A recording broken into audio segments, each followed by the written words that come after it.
What is up, everybody? This is Recap Rewind. I'm J-Lag. And I'm NB. And we are recapping and reviewing Chilling Adventures of Sabrina, episode 8. And it's called The Burial. And don't forget, guys, stick around for our ending because we are going to go through our recap roundups, our best moments, our MVPs, our LVPs. So be sure to stick around for that.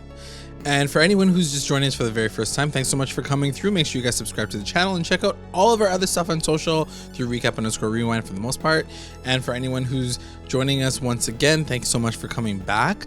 Let's get into the episode, girlfriend. Yeah, I really like this one. Whoa, so much happened in this damn episode. Holy crap. Yeah. That ending was crazy. Oh my God, I'm can't. like, ooh, very scary. Yeah, I mean, like, once again, I feel like their episodes are jam-packed. Yeah, and like so I feel much like where it happens. starts, or like, yeah, like where it starts and where it ends is like very different. Very different, yeah.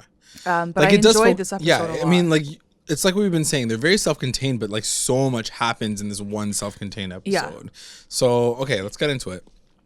It starts right off at the top with the Spellmans just like hanging out, and I think it's Black Friday. It's like the day after Thanksgiving, Feast of Feasts. And yeah, they're just hanging out, and then Zelda gets a phone call, and she's like, Sabrina, there's been an accident at the mines. She's like, oh no, Harvey.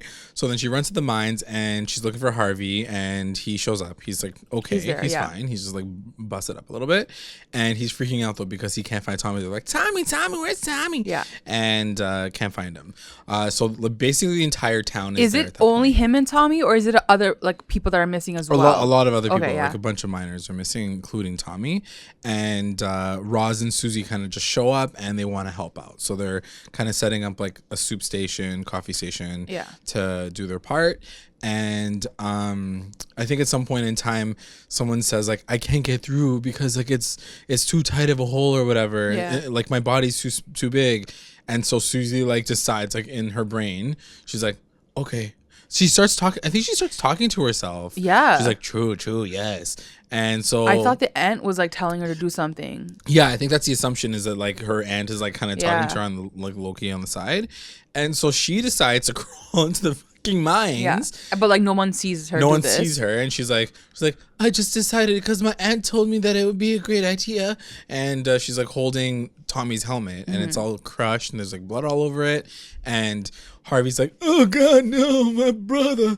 And the dad comes in, and he's like, everybody leave right now. Yeah. Because like we need to cold deal with this. Yeah. And also like I think the mines are currently like very unstable. Yeah. So like they can't just like roll in there. Yeah. They need to like slowly move everything, but everything just keeps collapsing. So like basically like the dad is like not hopeful. Like everybody's basically Yeah, it was a cute moment for the town itself, for like Greendale to like all come together and like do something for them and help them out. It was cute to see everyone like in the same scene. But yeah, the dad's like definitely shady. Like something's up. Like why are he's you just like angry? He's just like an I don't know. angry It's just man. like he didn't react properly. I feel like. Yeah, I feel like they stereotype him as a character as like that strict father. That, like only works and da-da-da-da. Like it's very like that character, and it's a little overplayed for sure. So then it cuts to Sabrina going home, because she spent the night with Harvey at the mines. Like everybody else leaves, and they're like, let's just leave him back. They had a thing. cute moment. Really cute. And he's like depressed right now because he's stressed out. But yeah, like they just want to rest there, so she spends the night with him behind the truck, which sounds like very cold. Yeah, it looked cute from like close up shot, and then they panned out like aerial, and I was like, that looks cold. It's too like much. There's no bedding in the pickup truck. Like it's just like a steel back. Mattress. There's no mattress. Yeah, the logistics are never that nice. But yeah, so she stays, and then so she heads home the next day, and she bumps into Hilda on the way up, and she says, or Zelda is at the top of the stairs meeting both of them. She's like, come inside quickly. And she says that like Ambrose and her did a astral projection the night before, and to go into the mines to check the bodies. And he's like, ain't nobody alive. Like, nobody's alive. Like basically everyone's dead. So R.I.P. So Sabrina's like, no way, did you see Tommy? He's like, No, but like everybody's dead. So. Yeah, but how do you know that though? Like, I'm like, you haven't seen his body. They're like, we didn't even get a flash to it. So like, I was kind of like, but did you guys really? Yeah. Like, it was weird that they didn't even bother showing it. And they were so confident, like, yeah, everyone's dead. But you didn't see his body, so how do you know? Yeah, it's kind of weird. Like they didn't want to pay them people or whatever. So then it cuts to the Kinkle household, and the dad is already with like the insurance guy. He's like, yo, so like let's get lit. Like give me my money. Papers. Like when can I get the money for like my kid and the burial and stuff like that. And I think they can't give the money until the burial officially happens, like the funeral. Yeah. So that's what happens. So of course they go to the Spellman mortuary, and Harvey's like losing his mind. He was like, my dad is crazy. I can't believe he's reacting this way. His only son is out there, or his like one of his only sons is out there, and like I can't believe he's behaving this way. And Sabrina's like, he's just reacting like the way he can. She's just trying to be like as supportive as she can. But yeah, it's very much like Harvey. Okay, my question to you and our rewinders: what did you guys think of Harvey's persona in this episode? I mean, I think he was fair in the way he was feeling. Like, how would you feel if your dad was talking to insurance people the day after your brother went missing? Like, he was.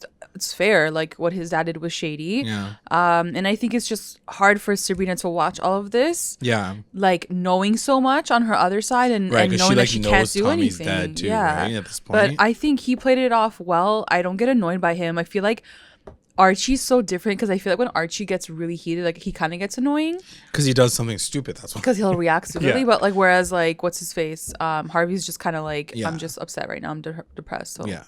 So he dips, and then it cuts to the academy really quickly, and Dorcas and Agatha are talking to Nick about the accident. She's like, didn't you hear about the accident? The mortals died. Mortals have died. It's crazy. And like, she does mention the fact that there were families of witch hunters or whatever. And Prudence kind of like does this like head tilt. She's like, what are you doing over there? But she doesn't confront them. She just overhears them in passing. And I was also like, why aren't they all walking together as like three sisters? It's I feel like there is definitely beef between the three of them, which is kind of weird. Like why they would have like. I guess because she didn't become the queen. Like, well, now she has a dad, so like she feels different. True, she's not like like she's not an orphan anymore. True, she's like extra we're not special. sisters anymore because I have a dad. That's tight. It's like that. That's pretty tight. Yeah. That's fair. So then it goes back to the Spellman household, and Sabrina's talking to Aunt Hilda, and this is like a really important moment because we find out that she's getting ready for the funeral, and we find out about why she keeps dying and coming back to life. Yes. So this is a really important moment because I didn't know if. So I'm glad that they answered this because Sabrina was like, "So can you tell me like what your situation is? Like how do you keep coming back? How do you keep coming back?" She does ask her about like death first. Yeah. And then like and Hilda's like, I can't talk about that. But then she's like, yeah, can you explain like why you keep coming back? Like what's your whole situation? And she says like, are you cursed? Like, do you have a spell? Is that your power? Which is what we think. I think we speculated as well. But she's like, actually, it's all about the soil. Yeah. She was like, it's the soil of Cain soaked in the blood of Abel, which is like biblical times. Like it was like this relationship between two brothers, blah blah blah. They like fight and kill each other.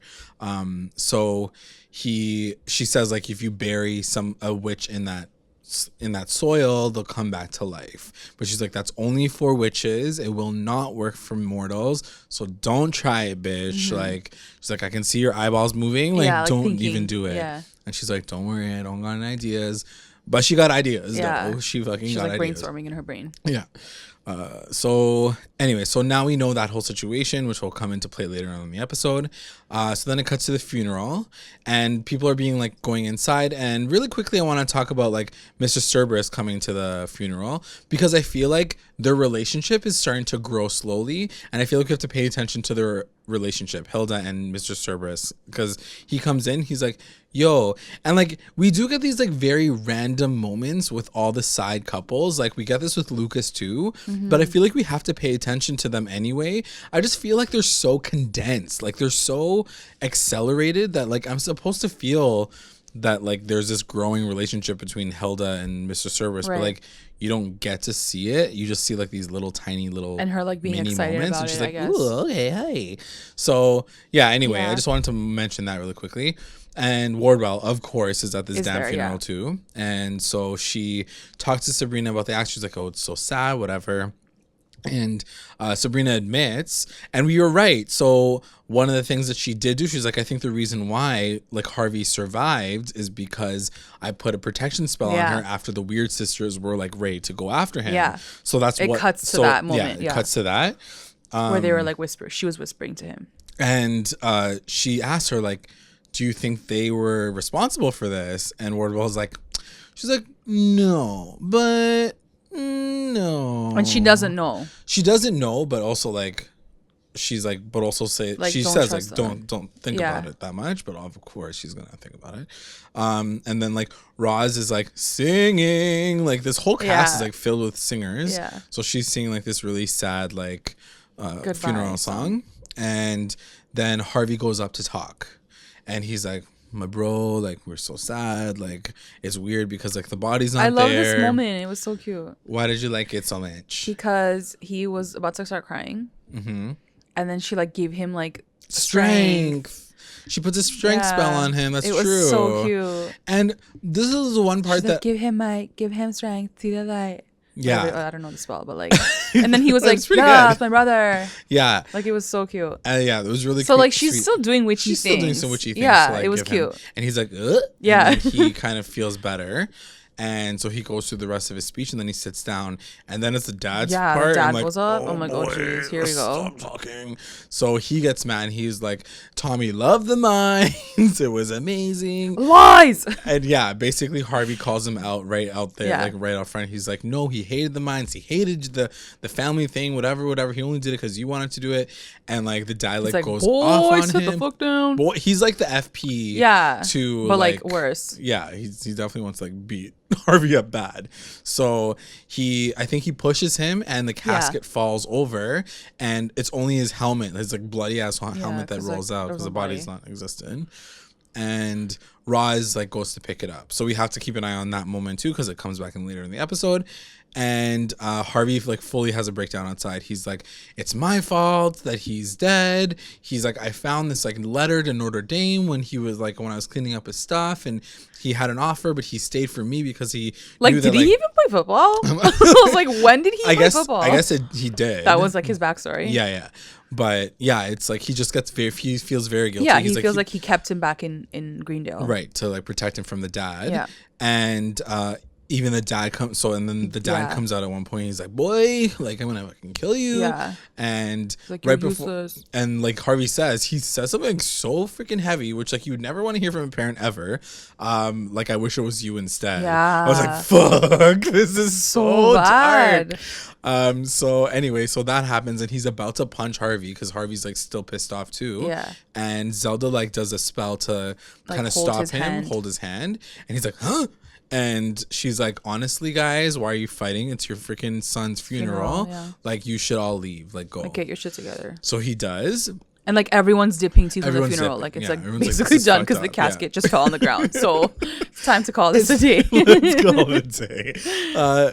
And then it shows Wardwell really quickly talking about Sabrina. She's like, there, like, give him some time because he, like, dips. And Sabrina's trying to, like, chase after him. And he's like, no, like, leave me alone. Yeah, she really inserts herself in this episode. She really comes in. Yeah. And this is the part that kind of, like, kills me is because, you know, a few episodes back when we find out that she is who she is or whatever, like, how is it in this moment we realize how important Wardwell is to Sabrina? Do you know what I mean? Like, if Wardwell wasn't there, how come the aunts aren't there to protect her and take care of her? And why can't Hilda be there to be like, there, girl? Yeah, like, I don't know. It's true. It's true. It's such a strong moment. I think I know why they're trying to do that with Wardwell. Of course, because she is. But you're right. Like, why aren't the aunts there too? Like, it's almost like they all should be there for her to be like, girl, don't run. Exactly. But yeah, they're not there. They're not there. They're like trusting this pure stranger who they just met is like the secret protector of Sabrina 2 episodes ago. Like Zelda came out for sure and like did that spell, but like then she just kind of like disappeared. I guess that's her version of like helping, helping, and then she's like, okay, you deal with your own emotions somehow.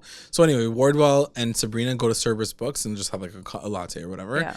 And she starts talking about necromancy and she's like, what if I can bring him back? Like, wouldn't it be cool? Because like no one really knows where the body is and like it could be a bit of a miracle. And Wardwell's like, you're talking about like some dark shit, dark like magic. This is real ish. But then she's like, but Loki, here's like, a resurrection I have spell. a book in school in my office on the top right shelf where my desk is, and it's like a brown red book with a skull on it. But don't use it. So don't use it. That's basically like, what she said. She's like, right. But then she does say, she's like, you can't just bring a soul back. It's going to be like an eye for an eye. You have to kill something. And she was like, but you're not like that, Sabrina. And she's like, wink, wink. Yeah, so, totally egging her on. Yeah, and like she knows exactly what Sabrina's going to do. Yeah, for sure. It definitely, this whole episode is all orchestrated by Wardwell and like her own and Sabrina's own emotional insecurities. Yeah.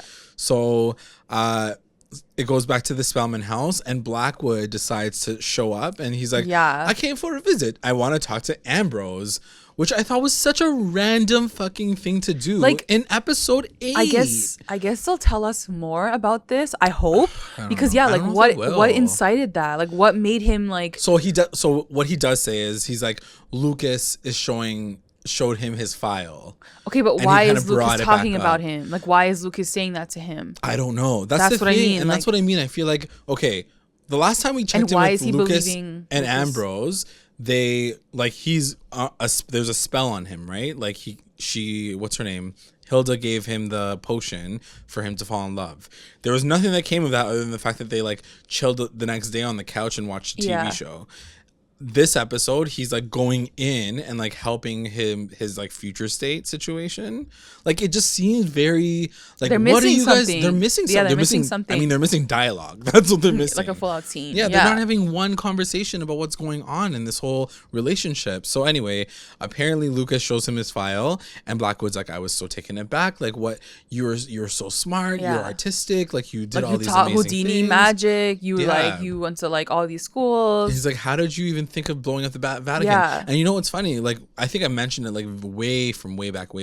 I think it was their first date where he mentions like, what's the craziest thing you've ever done? Yeah. And I asked you like, do you think this is the reason why he went to jail? For sure. Or he's under house arrest? And I guess that is the reason why he's under house arrest. Yeah. So you find out that he planned this thing with a bunch of other co-conspirators, and he met a mentor. He said he's like, I lost my parents when I was young from witch hunters or whatever, and then he's like, I kind of just like floated from school to school, and like I met like this guy who was my mentor, and then I guess Mr. Mooney, he kind of got, I guess, convinced by him to do this. So like with a bunch of other people, he decided to do this. They get caught, but he's the only one that got like properly caught. So I think the stipulation back then when he got convicted was if you like fess up to who else helped you, you can go free. And he didn't. So then Blackwood says that offer still lies. So if you do want to come forward, like let me know, and like we can figure out what your sentence is going to be. And so Ambrose has to decide. What did you think of the development of his, like we talked about even last episode? It's so like, interesting, but I feel like it should have happened in episode 5. Yeah, do you know what I mean? Because like we are missing crucial scenes to like kind of lead up to this. I don't need a whole episode. I just need a couple of scenes to add context to like all of this. For sure. And I don't feel like it was enough, and it was almost like too much without the context. Yeah. It's okay, fine. I'm running with it. And then it cuts to Zelda, and she's like, before you leave, Father Blackwood. Zelda, here's my water bottle, because, girl, you were thirsty. Yeah. Like, jeez. And so she's like, I'm going through some ish right now. What is her deal? Like, she seemed fine 5 minutes ago. What the fuck happened to her? I don't know. She was like freaking out. She's like, my family is like crazy, and everyone's like losing their shit, and I'm losing it too. I was like, but you were fine. Like, what happened? Like, I don't know. Like, she just had a full up mental breakdown. Yeah. Like, I don't know. Or she was just like lusting, like low key lusting. I don't know. I think it might be that, but it didn't come across like that. That's true. And I would have just wanted her to be thirsty for the D more. Like, if something happened that day that's what I mean. Her, then I'd be like, oh, true. She's just like, that's what I mean. And even at the funeral, like she played it fine. Like she went and saved like Harvey's dad. So, like nothing really went wrong.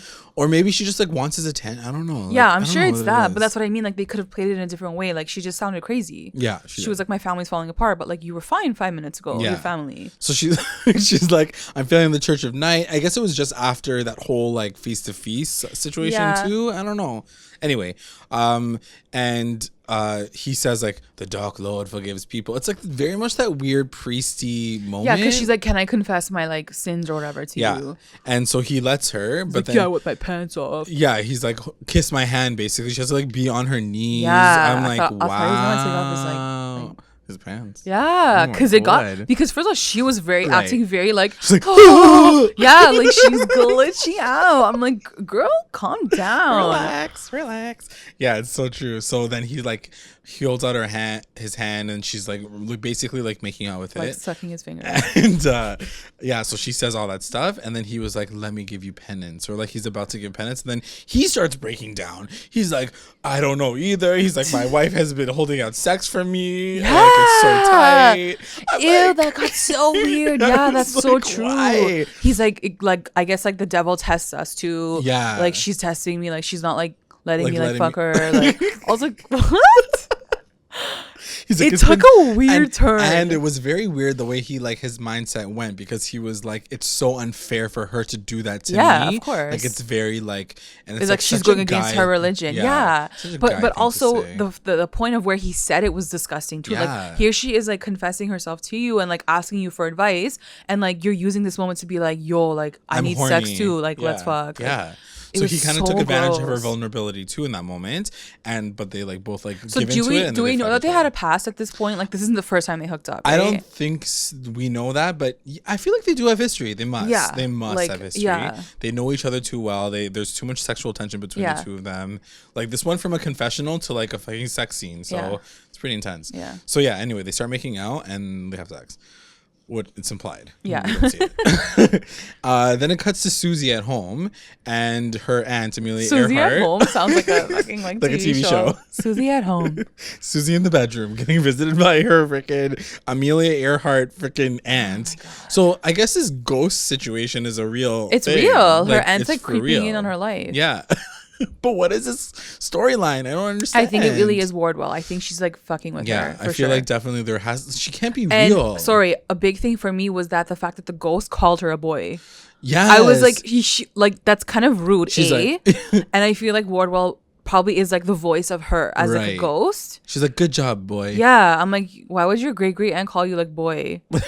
I don't know. I just felt like it was very Wardwell-y. Like it didn't seem like it was a genuine like spirit. Right. Do you know what I mean? Unless her aunt's like a savage. Unless it's like Susie's inner self and she feels like she's more comfortable being a boy, which is like I don't know. Anyway, whatever. If it's her inner thoughts, whatever. It's kind of a weird situation. But she's like, I did what you want me to do. It felt really good. And I'm like, what? I'm like, wait, what? Just because you pulled out a freaking helmet out of like a cave? I don't understand. And she's like, to be the hero, I guess, right? Yeah. And then like Amelia Earhart basically is like, it's just the beginning. And then she disappears. Like it was such a weird situation. She's like, Auntie? Like, where did you go? So anyway, it's the next day at school, and Roz tells Sabrina, she's like, listen, I had this weird ass vision when I picked up the freaking helmet, and it was two girls wearing two collars, like old timey collared like dresses, and they were like in the dark, and then they were smashing like the dolls with rocks, these rocks, and Sabrina's like, she's like, wasn't that weird? And she's like, right, weird. And so she gets really, really pissed because she kind of knows. She knows, Yeah, she's like, it's somebody. And she does say it's like two different ones. So she's wondering who it could be. And then it cuts to Sabrina in the forest, and she's calling out for Prudence again, like with that freaking witchy. Why couldn't she just like call her? I literally wrote that down. Like, can't you pick up the phone? And also, like, why do you have to meet in the woods? Can't you, like, go to a coffee shop? Yeah, like just meet in town. Like, it's not a big deal. So she basically calls her out and says, I think your sisters killed my, like Tommy. Yeah. And Prudence is like, well, what do you want from me? Like, what is it that you want? Yeah. And she's like, well, I want Tommy back, and you owe me because I basically saved your ass from freaking last episode. Lady Black, chapter 4, chapter 6. And so anyway, then it cuts to the school of Unseen Arts, and Sabrina goes straight toward the sisters who were like playing patty cake or something random. And she was like, how dare, she's like, who did this? Is it your guys' fault that it happened? And they allude to like, yes, they did it. They don't even try to hide it. They don't even hide it, and Prudence is like, how dare you act without my permission, which is crazy because she does control them, right? For sure. So for them to act out of turn, they even say to her like, well, you were weak, like you started to like kind of get sketchy, and Sabrina's like, well, one of you guys are gonna have to pay for this, so one of you better whoever fess is up. the one that like did it, like decided to do it. And Dorcas like rats Agatha out like right quick. She's like, it was her. Yeah. And Sabrina, and Agatha's like, yeah, it was me. Yeah, and basically Agatha, she does say, she's like, she fucking they've deserved it. I don't even care. Like, they deserve to die. They're witch hunters. And Sabrina goes in. She's like, tsh, and she like fully slaps her in the face. And so Sabrina comes up with this plan to bring him back. She's like, I'm gonna bring him back, and you guys are gonna help me, and one of you guys are gonna have to pay for it because I have to basically sacrifice his soul. Yeah. And then Nick walks in. He's like, let me watch. He's like, can I come too? He's such a weird character in this particular situation too, because he actually practices necromancy. So you'd think that she would turn to him first and foremost and be like, yo, what's the dealio? Instead, she talks to Miss Wardwell and then talks to like Hilda instead of talking to like the one person that probably could help her directly without even asking too many questions. And he like loves her, so he probably would do it. Anyway, so he just becomes this like tag along character, which is kind of weird. So he's like, can I come too? So anyway, that happens. Then it cuts to Sabrina breaking into the school to steal the book from Miss Wardwell's room. And Wardwell's like behind the curtain. She's like, hello, I am here now. And then it starts, like the whole resurrection spell starts. Yeah. So they're in the woods and Agatha is like tied up. She's gagged. And they're like, let's start this spell. So she's like on her knees, like, and there's like a little pentacle in the middle. They're like, let's call the hounds. Like, step one, call the hounds. And then you hear the dogs kind of coming through. Yeah. And then they're like, let's open the door. I love the way they did this, like with the sound effects. Like steps, because they don't show it. Like there's no dogs like running around, obviously, but you can hear them. Yeah. And then they're like, wait for the door like to hell to open or whatever. Yeah. And then you hear this big door. I'm like, oh my god, this is so eerie. Like opening. Yeah. And then they're like, time to sacrifice. Yeah. And Sabrina literally goes in one of the most shocking moments of the entire episode. Yeah. She fully like goes behind Agatha, because even Prudence is like, would you like me to do the honors? Yeah, she's like, are you sure you can do like, it? I'm gonna do it. And she goes behind Agatha and slits her fucking slice, bitch. Did you know at this moment what was gonna happen? Because you know why? It was the whole soil talk in the beginning. Okay. When as soon as she's like, the soil brings me back, I'm like, oh, okay. She's gonna come back. I honestly didn't put two and two together. Maybe I'm just an idiot, but like I was so gagged by the whole moment because I was it's like, still that's shocking savage. that she still did it. Like it's still shocking that like Sabrina still went to those lengths and did it. But I think knowing that she was gonna bring her back, or that like there's a potential to bring her back, right, changes everything, right? That's true for sure. Like when it all like comes back, but like I kind of wanted her to do it for real. Yeah, like, I kind of wanted it to be real. She was ruthless. Yeah, like she literally like. And I was like, there's no turning back. Like chapter 8, like this girl fucking kills another girl. Like it's no turning back. Yeah, you can't turn from. So I was kind of like cheesed that like they kind of went back. But I do think that like this still does change her. It still does, for sure. So anyway, they do the final bit of the spell, which is like what we've seen in the trailer. It's like rise, rise, rise, like everybody's like screaming it, as well as Miss Wardwell, who's like lurking in the corner. Did you notice that she looked at Nick? No, they looked at each other. Yeah. Shut up. I want to watch it again, but I did watch it. I was rewinding it a couple of times, and it looks like she looks at him from the trees and he looks at her. I don't trust him. I don't trust this guy. I knew it. Oh my god. Yeah, and he like kind of like smirks. It could be the camera angles, but he for sure turns his head. Okay, I gotta watch for sure. He turns his head. Let us know if you guys noticed that too. Yeah, really... and you know what? It all makes sense because now it makes sense as to why he there. Knows.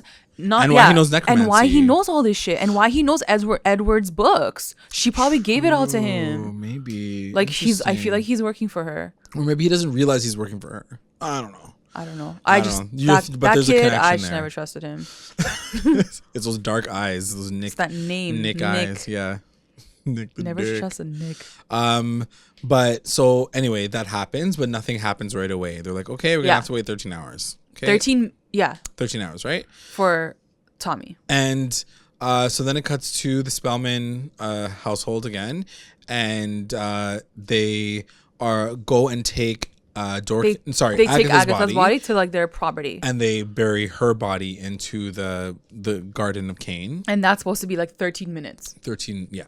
So as she's burying him, Ambrose like freaks the fuck out. He's like, what the fuck are you doing? Like, what's going on? Serious? And he even mentions like he makes like a monkey's paw reference, which is very much this episode. By the end of it too, I was like, oh shit, this is so monkey's paw. What's monkey's? So for anybody who knows this story, just listen along and let me know if I'm wrong. But essentially, it's a story about a couple, and they get this monkey's paw, and it has 3 wishes on it. So the first wish, they wish for like lots of money. So then what happens is an insurance guy comes in and is like, by the way, your son died in a tragic accident, but because he died at work, you guys can't get the insurance? No, you get all this money. So they became rich, but now their son is dead. Right. So anyway, they feel really, really bad, and like time goes on and the mom goes crazy, and so she wants to bring her son back to life. And so she decides to bring him back to life, but he comes back as a zombie. And so that's the second wish, and then the third wish is for her to like get rid of him, to kill him. Yeah. So that's like the final tragic story. So like it's very much monkey's paw, which was kind of cool. Even especially at the end of the episode, I was like, fuck, this is so monkey's paw. It's like literally like the knocking on the door. Anyway, and yeah, Ambrose goes like right in on her. He gets so pissed off. He's like, I can't believe you're doing this. What did you think of this moment? And was he justified in getting mad? No, of course. I mean, she's an idiot. She did this really all wrong. I don't think she did enough research to be doing this spell. Yeah. And of course, he gets cheese at her. He's like, you don't even know what you're getting yourself into. Because he says like you're trying to cheat fate. There's no way to like to pretend that you're gonna like if you're gonna bring him back, you can't bring her back too. Yeah. Like he goes, why do you think that you can just get away with all these like side rules and like twist these rules to like fit your life or what you want? And he's right. He's right. 100%. And I think it's just very reckless and emotional of Sabrina to do this. Yeah. Yes. And it's just like a very crappy moment for her to have gone this far just to bring back Tommy. At the same time, like big ups to her for trying to find the loopholes in all of this. Sure. I get it. Yeah. But like you have to understand that you're dealing with like a real like dark power. So they're not going to be happy with you trying to cheat their laws. Yeah. Like, you know. Literally everybody told her don't do it. Yeah. And she did it anyway, which was kind of okay, girl. And so she does try to like convince herself. She's like, there's no reason to believe that the spell's going to fail. And he's like, listen, that's like the famous last words. Like, why the hell would you even say that? Because clearly something's She's like, well, nothing's gone wrong yet. It's like been 13 minutes. Girl. Yet? Yeah. So then in that moment, Agatha pops out of the ground and she's like, just on time. She's like, I'm thirsty. She's like, look, it's working. And so as she's coming out of the ground, Prudence is like, welcome back, sister. Don't fucking try that shit again, bitch, or I will literally kill you forever. Kill you. She does say like, if Father Blackwood was here, and she's like, now she's like feeling herself. She's like, if my father heard about this, you would be dead forever. And she's like, true, okay, sorry. So put Agatha back in her place and Dorcas back in her place. Good. Like weird sisters back to normal. Next day, the Spellman sisters are like getting it in. Getting the tea on the daily. Both of them, I feel. Both of them, yeah, for sure. So Zelda is literally feeling herself. Unless they're gonna do this, they're gonna make us think that Hilda's been getting the D, and then like it's something different. Right. Because I feel like they might do that because we haven't seen any scenes with them, right? I mean, I do feel like she did definitely got the D for sure. Okay. This is the first time at least. So she's feeling herself. She's so happy about it, and Hilda's like, okay, what's going on with you? She's about to go to work and she's like, are you good? Like, what are you up today? And Zelda's like, the high priest is coming. Yeah. Today. Again, I'm like, you're having an orgasm right now. Girl, relax. Like, how good was it that like you're still doing it like 18 hours later?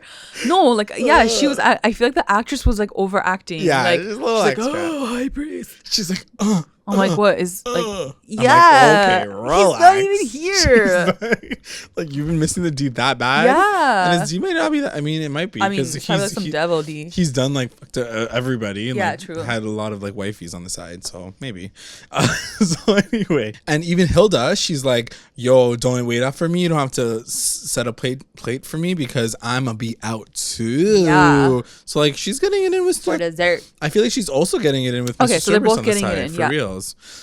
So then it cuts to Roz and Sabrina at school, and Sabrina's like, by the way, can you tell me a little bit more about like that vision that you had? Like, how did it even happen? And Roz is like, I got the cunning girl. Like, that's basically all she says. I'm cunning now. Yeah. And so my life is totally different. she be cunning all day. And she's like, yeah, it creates blindness in like the women in our life. Yeah. But like, I'm going to go blind, but I can see everything. Wink. She's like Daredevil now. And it's like, she's like, it's a curse potentially from witches. So also Sabrina doesn't say anything, but she's like, oh, maybe. She's like, oh, should I do this? It's like, it's my fault. But she doesn't even care. She's like, it just moves on to the next scene. So then it cuts to Ambrose back with Blackwood at the house. And he's like, sorry, I'm not going to tell you what, like, those co-conspirators' names. And Blackwood actually, like, it was kind of like a bit of a test. So he was like, yes, I like really am thankful that you didn't say anything, because that's like a very honorable thing to do, and that's the kind of attitude that we want at our school. And so he says, like, why don't you just come work for me? And like Ambrose is like, oh my god, like I'll be not in house arrest anymore. And it's like, he's like, you'll do like community service and you'll teach like the arts at freaking the school. The thing that I wrote down is, why is he suddenly like so lit for Ambrose? That's like, what I mean, though. Just because of Lucas? Like, that's what I mean. There's way more to the story that I don't understand. And I just don't understand like why it's happening now. 75 years later, he just decides like, oh, now I want to look into this man's file. I don't know. Like, he was Something that close. He was that on. close to Zelda. Zelda never at one point in time was like, yo, help my cousin out. Like, he's been like under house arrest for the past 75 years. There's no moment in time where like suddenly out of nowhere, like, it just doesn't connect. There's not a connect there, unless Lucas has something over Blackwood, which is the only answer that I can think of. Yeah. Because otherwise, like, what else is the reason? So anyway, hopefully that doesn't bite him too hard in the ass later. And then it cuts to Zelda as he's leaving. She's like, please, I need to talk to you again. Slash like, so she was like insane. She's like, I need to talk to you. And she does say, like, there was like a little bit of a moment where she opens like a box and it's like two-headed snail. And she was like, it looks like you're gonna have boys. Yeah. And he's like, boys. He's so excited. But I'm like, also, like, what happened to ultrasounds? Like, can they not just do like a regular ultrasound and look for two penises? So anyway, so she's like, oh my God, I'm so excited for you. Like, let's make out. And he's like, no. Yeah, she kisses him and then he's like, what are you doing? He like, she even moves in and he like denies her. I'm like, oh shit. And he's like, but I can whip you because we were both bad. And I'm like, oh God. Yeah, and she's like, got really bad. Very like S&M. And she's like, oh, okay, I think that's a good idea. And he starts taking off his clothes. And I'm like, wait, what is going on, Zelda, right now? Yeah. He's like, you will flagellate me and I'm going to flagellate you. And I'm like, they kept using the word flagellate. And I was like, oh God. And then they gonna get honey. And I guess they... So like he still wants to fuck? Like, whipping each other sexually now. But they're gonna hook up. Actually hooking up. I think it's just like pain through pleasure, pleasure through pain. Okay, whatever. I don't know. This is like getting too much. Like, I mean, why can't they just fuck? Yeah, I don't know. Anyway, I guess it's like his version of saying like we can still do stuff, but on like the high key, like we're punishing each other, right? Because like we're still like sinning. So then it cuts back to something's gonna happen there too. Yeah, for sure. 100%. Like that's gonna blow up in her face for sure. So then it cuts back to Baxter High, and Harvey's like depresso, and Sabrina is like, "Oh my God, I'm so sorry. You're still sad. Like, don't worry about it. Like, maybe a miracle." She's like, "Maybe a miracle's gonna happen." He's like, "No, they say only miracles happen in the first 13 hours." So then she's like, "Okay," to find the body, basically. Right. So then she runs back home, and she like looks for the body, and the body's not at the site. She's like, what the hell? So then she goes back home and she sees Ambrose, and Ambrose is like, hey girl, how's it going, boo-boo? And she's like, I don't understand, like the body's not at the site, the effigy. And he's like, LOL, what? He's like, who told you that he would even be there? Yeah, she's like, it's gonna return. Dumbass are you? Yeah, he's like, it's gonna return to the body wherever the body died, or And she's like, the right didn't say. And then he like fucking loses his mind again on her, and he's like, you're playing with life and death and you don't even know your shit. Like, what's wrong with you? How do you not know these things? And like, he just gets pissed off, and she's like, oh gosh, I'm gonna go to the mines. Like she completely ignores what he's like saying to her. Like that's the thing. Even if you discipline her, she's not gonna listen to you. Like Sabrina needs some extra level like version of punishment because she's not learning how. Well, she gonna get it. She gonna get it. Like someone slap this girl. So then she runs back to the mines and someone literally like barrel smashed right through like the wooden fence. Yeah. And I'm like, uh-oh. And she's like, uh-oh. And so then it cuts back to the Kinkle household. Yeah. And the dad and Harvey are having dinner. And all you hear is like, dumb. It was like, dumb. Oh, yeah. Good sound effects. It was like, and it wasn't like, hello, I'm at the door. It was like, it was like, bitch, open that, like that. Slash, I was like, I'm okay. a zombie. So, and then that's the end of the episode. Yeah, Woo! This is a hard scene to talk about because in the comic books, it's completely different. It happens. Something like this happens, but it's different. But it's totally different. And I was so shook with it, about it, because now the other thing can't probably happen. Okay. So anyway, we won't go into that much detail. But I actually want to know, but it might. Our listeners, like, I want to know what their thoughts are. I mean, for me, someone who doesn't know what happens in the comics, I was totally fine with this being the storyline. And I even said it, I think, in the beginning. I was like, if anyone's going to be hurt, usually Harvey is the one to get in trouble, right? Because, like, you look at Roz, Harvey, Susie, and we said, like, they're going to be the main people who are going to get hurt in Sabrina's life just because she's a witch and whatever. But I'm kind of okay with Harvey not being the victim all the time, or Roz or Susie. I felt like it was an easy win to like choose Tommy as like the sacrificial lamb. I just don't know. But like right away, I was like, he's so predictable. It's very obvious that they're setting him up to die. I just don't know. Like one of the biggest components of the comic series is something big happening, and it's like they're totally switching up the game. So I don't know. But then again, like they're gonna make it work. I'm not saying it's not gonna work. I'm just like, it's a huge. And like, there's not to say that like anything that happens in the comics is not going to happen. Yeah, but it just can't happen this way again. Right. They'll just maybe switch it up. Maybe. So they'll probably switch it up. Anyway, we'll see how it all goes. But let us know what you guys think about this episode. It was kind of crazy. It was good. It was a good like cliffhanger ending too. So I'm really looking forward to seeing the next episode for sure. Let's get into a recap roundups. Best moment. Yeah, my best moment was I think the whole like spell in the woods. And like all the steps that they like the door opening, the sound effects, and like it was just like very witchy and like it was really spooky. Yeah. And then also I think seeing Nikki see Wardwell. I could be mistaken about this moment, but I'm pretty sure like he looked at her through the woods, like he saw her. Interesting. So I think he's there because of her. Like he's been placed there on purpose.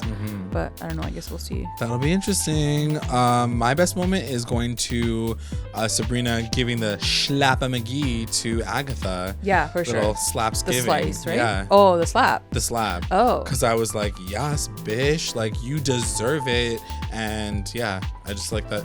I like to see that fire in Sabrina because I didn't think she had it in her. I mean, she sliced her neck like 10 minutes later. 10 minutes later, but I think that even her giving the slap was the first time that you see her actually get aggressive and passionate about something. And also, Agatha fucking deserved that shit. She fucking like she went deserved off. to get her neck sliced open. Yeah, that's true. All right. WTF moment. WTF moment has to be the ending with the door knocking. Oh yeah, for sure. We'll see what happens next. I'm really looking forward to the next episode for sure. Yeah. My WTF moment is the slit throat. Like, I guess I'm like all about the Agatha Sabrina fight now. You're like, I hate Agatha. Because it wasn't even that. Like, the slap was like my best moment, but the slit throat was like a next level. Oh, for sure. It was. I mean? Yeah. I was like, holy shit. I was like, she can't ever come back from this. Yeah, I did not think that was like an okay moment. And to see her, our main, heroine, kind of go through this real darkness. Like, you just killed somebody. It doesn't matter if she was a witch and you knew you had a plan to bring her back. Like, you done kill someone. Even if I knew that I could bring somebody back after I killed them, I would not just kill them. Yeah, like that's you don't know for sure. Yeah, exactly. So yeah, it was pretty much WTF for me for sure. MVP. My MVP is going to go to Miss Wardwell because she definitely, she MVP of the episode for sure. She played Sabrina. She kind of set everything into motion. She planted everything and Sabrina did exactly what she wanted her to do. Yeah. And then I don't know, like I think I want to think more into what she's controlling, and like, do you think she's controlling Susie? Do we think she's controlling Roz? Do you think she has a control over like what Roz is seeing in her visions? Maybe. I like, think that damn, she has a lot of power and influence over her friends, and she does say in the very beginning of the season, she wants to like fuck with her friends too, for sure. Yeah. So I can definitely imagine her being the one who's kind of puppeteering a lot of this whole situation, for sure. I said for sure a lot of times just now. My MVP is gonna go to Roz. Actually, I think that I'm really interested to see like what happens with her character now. Finally, after like 8 episodes, she's not like just a random secondary character. I think she's definitely pulling through right now, and she finds out about the Weird Sisters. Like Sabrina would have not, or it would have taken her longer to find that out. Like major MVP. She definitely helped out for sure, and yeah, I'm just really interested to see like where this all goes with Roz, for sure. I'm very, very, very excited. LVP is gonna go to Sabrina. Yeah, I think she played it all wrong. I think she should have done more. Not that she shouldn't have tried to do this, but I think like she should have done way more research. Yeah, probably use more than one of the right books or whatever. But like, I don't know. She just didn't play it right. I don't think that. Yes, I think that she based it all off on emotion, and I think that it's a very, it's a really weird. I think it's something that we expect from a show like this, like a resurrection spell gone wrong. But this is like a serious situation. Like literally everybody told her, don't do it. You're playing with fire. It's like a death. Like you're fighting with death. It's not even the Dark Lord. Like, oh my God, everything that Ambrose said to her, like it's just gonna bite her in the ass. And I think that she's just walking through her entire like witchy life being like, oh, I can just like figure things out and it'll be fine. It'll all work out. Like, no, girl, no, you literally just learned about all this stuff the past like 8 episodes. Like there's nothing, you don't know anything. Yeah. So I wasn't okay with that. Yeah, for sure. LVP, the best line. Who's your best line? What was your best line? My best line is from Prudence. Okay. And she says, "Murder and resurrection, Sabrina, you've gone dark." Ooh, it is a big moment. It is a big moment. This episode for sure was her big. I feel like a turning point. It is a turning point in the whole story, in her story, in what she decides to do. Yeah, she is officially on that side now. She's going darker. Yeah. And what do you expect for her to go into now? Do you think she's just gonna keep getting darker and darker? Probably. Yeah. Yeah. It's time. It is time. My best line is from Ambrose, and he says, "Why must you insist the universe must grant you special privileges?" And it's just like what I was saying this whole episode. She definitely acts as if she has a special ability, and really she's not that special. She's pretty basic. Like when you really think about it, she still has to enlist everybody else's help. She doesn't know how to do necromancy without anybody else's help. She hasn't shown that she has talent or ability beyond other people's help. So yeah, she's not helpful. She's just trying to break every single fucking rule possible. That's all she's doing. She's just a bit of a troublemaker. Adjust it to her needs. And I just think that like Ambrose calling her out in this episode is definitely a way of us being like, are you okay? Like, what's so special about you anyway? You shouldn't think that you're so special. It's very much a moment where I wanted to say this, and like, there's no shade because I'm kind of a part of the same crew, but like it's like Sabrina the millennial like witch. Like it's very much like that. Very she wants to change things up and test the boundaries. I have authority over my own life and I can do whatever I want. She's empowered and independent, and like no one can tell me what to do. Like she's very much that young kid who feels like no one can tell you what to do, but you're not doing, like you're using someone else's powers to do that. You're using like their religion's power. So like it's not just about you. It's about you're using all those things for your benefit. Yeah, and I just wasn't okay with the way she kind of played this episode. That's the episode, guys. Let us know what you guys think about it. Make sure you guys subscribe to the channel as I mentioned, and comment below. Thanks for listening. Bye.